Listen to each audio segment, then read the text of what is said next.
நம்ம ரொம்ப சுயஞானமாக ஞானமாக இருக்கும். பிறந்திருந்தே ஞானமாக இருக்கும். இன்னார் மகன் இப்படிப்பட்ட மகன் அப்படி மகன் இப்படி மகன் பிறப்புல டாக்டர் மகன் எல்லாம் அப்படி ஏதாவது சொல்லி பிறப்புல வச்சு கூட ஞானம் இருக்குது, எனக்குள்ள அறிவு இருக்குது அப்படி இந்த மாதிரி நம்பிக்கை வைக்காதீங்க.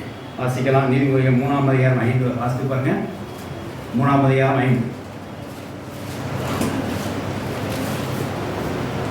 உன் தீவுத்தின் மேல் சாயாமல் உன் முழு இதயத்தோடும் கர்த்தரில் நம்பிக்கையாக இருந்து உன் வழிகளெல்லாம் அவர் நினைத்துக்கொள். ஆமென். ஹalleluya.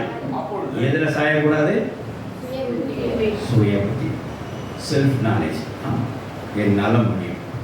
நான் பிறந்திருந்து அப்படிதான். நான் பிறப்பே அப்படிதான். எப்படி பிறப்பே ஞானமுலாம் பிறந்தாராம். பிறப்பிலே அப்படிதானா?